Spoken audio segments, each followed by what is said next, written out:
So I did not know how to go about choosing a life partner. Usually in our Indian custom, it is customary that the parents look for a bride.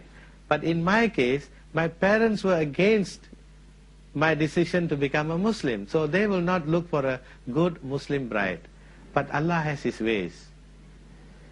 By accident, my conversion ceremony, the photos that were taken was published in a very leading Islamic magazine, and by accident my wife also saw this magazine, and she said, he is a former Roman Catholic monk, a forgiver of sins, and now he has come to Islam. He must be a good person. So when we met casually through our social work, I also felt that if I have to get married, it should be somebody virtuous. Does not matter if she doesn't have wealth, if she's not very pretty, not the prettiest in the whole country, but she has virtue. So I decided to marry her, went to approach her parents. The parents were anti-Indians. They did not like Indians. So again, I had to wait. One day, the governor of Sarawak casually asked me, will I ever get married? I'm going to remain as an Islamic monk.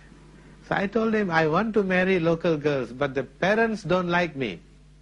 During my weekly visits to His Excellency the Governor of Sarawak, he asked me very casually, have I found the right girl to get married?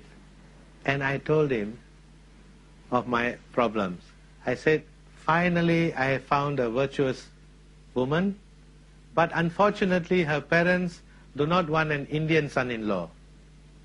He was taken aback, so he instructed one of his lady ministers to visit this home and find out what was the thing that they did not like in me. And when the minister went to visit this family, they said they had doubts whether I am a married man, perhaps I have a wife in India, perhaps I have another wife in West Malaysia, and now I have come to Kuching and asking for the hand of the one and only daughter. So the minister reassured them that I was a former Roman Catholic monk, I was never married, and I live a very good, virtuous life, and it is only fitting that if the daughter agrees that I should be married to her. So after these things were explained very nicely to my present mother-in-law, she called for a meeting of all her relatives with me, and there they started asking me whether I don't know how to recite the Fatiha, whether I pray 5 times a day, whether I know the fundamentals of Islam. And when I had answered them very correctly, then they decided on the amount of money I should spend for the wedding. When they asked for 7,000, I said, why not make it a round number, make it 10,000. They were taken aback because I had saved my money.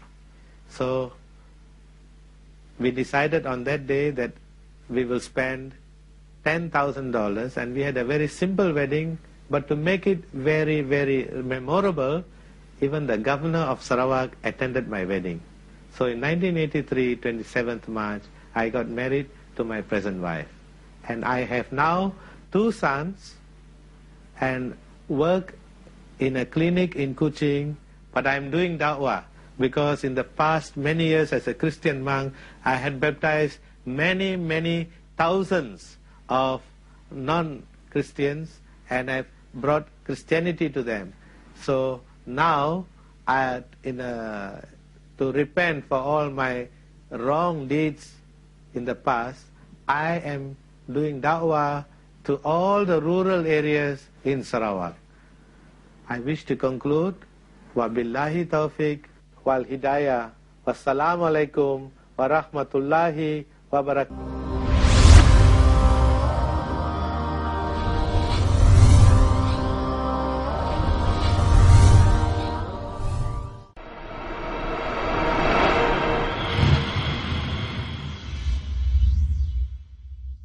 wabarakatuh.